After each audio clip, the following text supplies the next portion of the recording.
الرحمن الرحیم نحمدہ و نصلی علی رسولہ الکریم اما بعد۔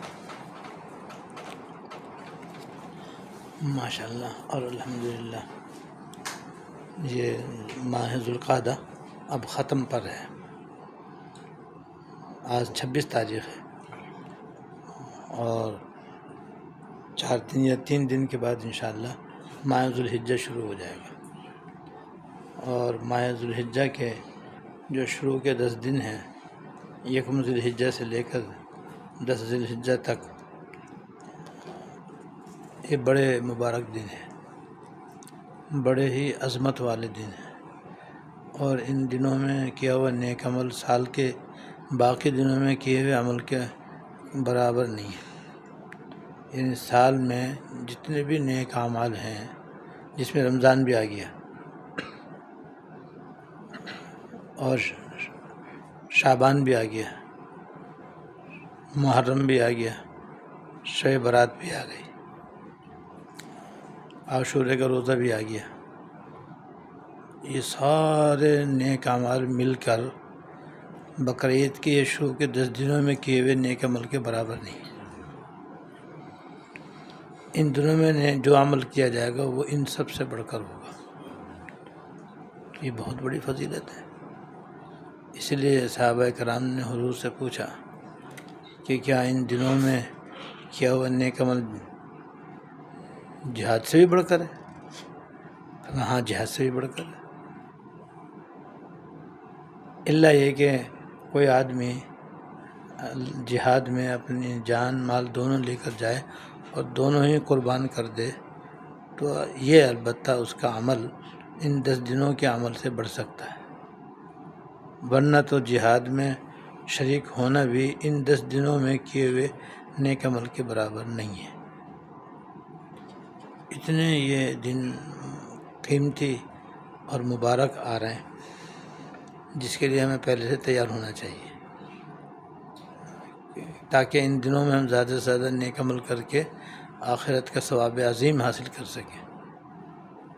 اللہ تعالیٰ آخرت کی کمائی کے موقع عطا فرماتے رہتے ہیں، جیسے دنیا میں دنیا کمانے والوں کے سیزن آتے رہتے ہیں،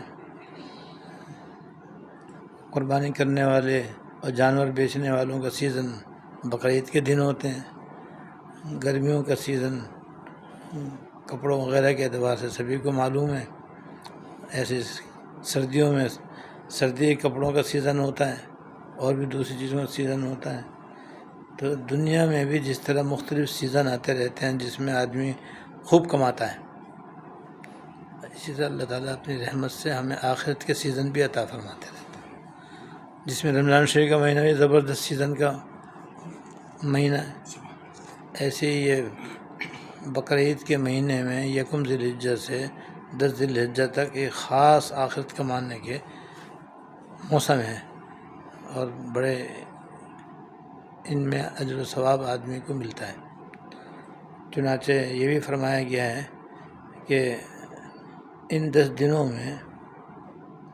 تم سبحان اللہ الحمدللہ اللہ اکبر لا الہ الا اللہ زیادہ سے زیادہ پڑھو اور ان کی کثرت کرو۔ تو اس کا آسان طریقہ یہ ہے کہ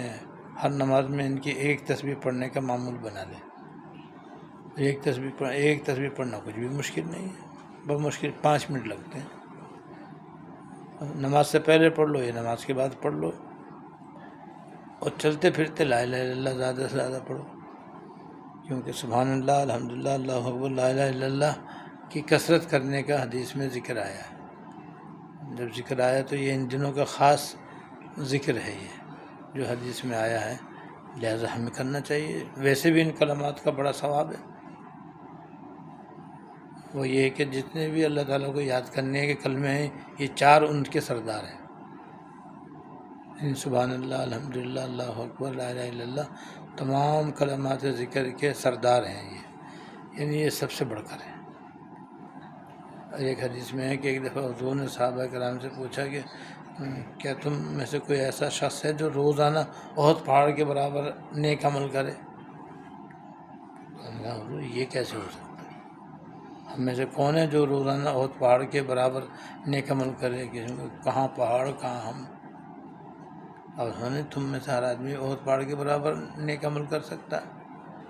بڑا ہے تعجب سے پوچھا حضور وہ کیسے؟ سبحان اللہ کا ثواب احد پہاڑ سے زیادہ ہے، الحمدللہ کا ثواب احد پہاڑ سے زیادہ ہے، اللہ اکبر کا ثواب احد پہاڑ سے زیادہ ہے، لا الہ الا اللہ کا ثواب احد پہاڑ سے زیادہ ہے۔ اتنا زبردست ان کا اجر ہے جو یہاں تو ہمیں محسوس نہیں ہوتا، آخرت میں ملے گا انشاءاللہ۔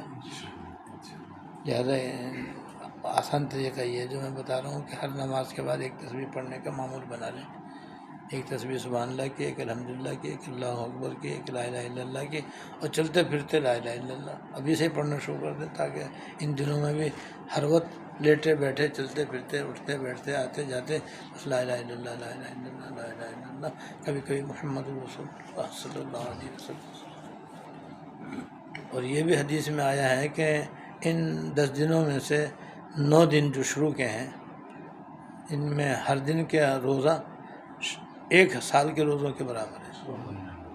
یعنی اگر 1 روزہ رکھے گا تو 1 سال روزے رکھنے کا ثواب، 2 دن رکھے گا 2 سال، 9 دن رکھے گا تو 9 سال۔ حالانکہ یہ ثواب رمضان شریف میں جب ملتا ہے جب پورے مہینے کے روزے بھی رکھے، 6 شوال کے روزے بھی رکھے تو 36 روزے ہو جاتے ہیں، اور 10 سے ضرب دو تو 360 ہو جاتے ہیں۔ تو جب ملتے ہیں پورے سال کا ثواب جب ملتا ہے، شوال کے بھی 6 روزے رکھے اور یہاں ایک ہی روزے میں 360 روزوں کا ثواب مل رہا ہے، اتنی بڑی فضیلت ہے۔ اور نیز ہر رات کی عبادت شب قدر کی عبادت کے برابر ہے، گویا اللہ تعالیٰ نے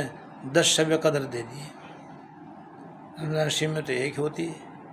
اور وہ بھی آخری عشرے کی کسی طاق رات میں ہوتی ہے، یقینی تو وہ معلوم ہی نہیں کس رات میں ہوتی ہے،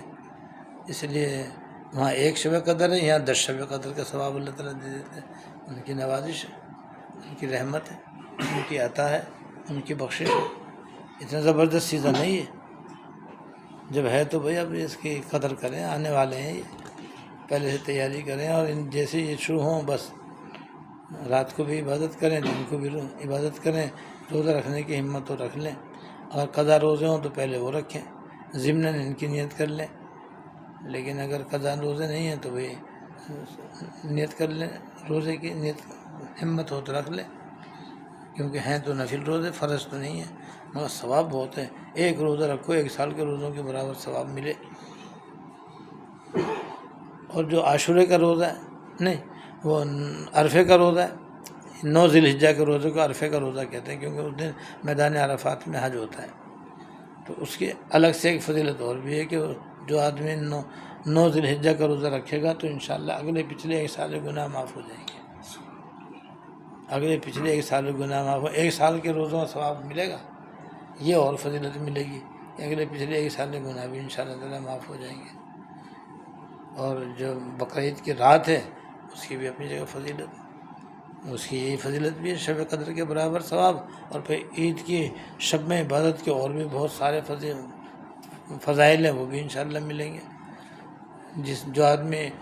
عید بقرعید کی رات میں عبادت کرے گا، قیامت کے دن اللہ تعالیٰ اس کا دل کو مردہ نہیں فرمائیں گے، یعنی قیامت کی گھبراہٹ اور بے چینی ہولناکی سے اس کی حفاظت ہوگی، وہ آرام سے اور سکون سے رہے گا۔ تو یہ ایسے بابرکت دن آ رہے ہیں، لہٰذا ان دنوں میں آدمی کچھ اضافی عبادت بھی کرے، اور اس بات کا خاص خیال کرے کہ مغرب عشاء کی نماز روزانہ باجماعت پڑھے، فجر کی نماز بھی باجماعت پڑھے، تو انشاءاللہ ساری رات جاگ کر عبادت کرنے کا ثواب ملے گا۔ کچھ اور اضافی عبادت کر لے، کچھ مغرب کے بعد، کچھ عشاء کے بعد، کچھ تہجد میں 3 بجے اٹھ جائے، اٹھ کر کے عبادت میں لگ جائے۔ بہرحال یہ دنیا کمانے کے تو دن ہیں ہی، بقرعید کی وجہ سے آخرت کمانے کے بھی زبردست دن ہیں یہ، اس لیے دونوں کام کرنے چاہیے، کہ جس کو دنیا کمانی ہے وہ جائز طریقے سے وہ بھی کما لے، کوئی منع نہیں ہے، مگر یہ نہیں کہ بس دکانداری میں لگا رہے اور ان دنوں کی فضیلت سے اپنے کو محروم کر لے، تو سمجھو بڑا سیزن چھوڑ دیا اس نے، چھوٹے سیزن کو کما لیا، وہ کیا کمایا، وہ کمانا کوئی کمانا ہے؟ بھائی دنیا کمانا کیا کمانا ہے، وہ تو قسمت میں لکھا ہوا ہے، کرو یا نہ کرو، جو تمہاری قسمت میں لکھا ہے مل کے رہے گا، اور یہ تو محنت کریں گے تب ملے گا. تو اس لیے عقل مندی کا تقاضا یہ ہے کہ بڑا سیزن آدمی اختیار کرے، چھوٹا سیزن بھی ساتھ ساتھ چلائے، اس میں بھی کمائی ہے وہ بھی کما لے، ورنہ توجہ جو ہے نا بڑے سیزن کی طرف رہے کہ اس کا جو ثواب ہے نا وہ کہیں نہ جائے، وہ پورا ملے. ہاں اسی کو ملے گا جو کرے گا، جو کرے وہ پائے. اللہ تعالیٰ ہم سب کو اس کی توفیق عطا فرمائے. آخر دعوانا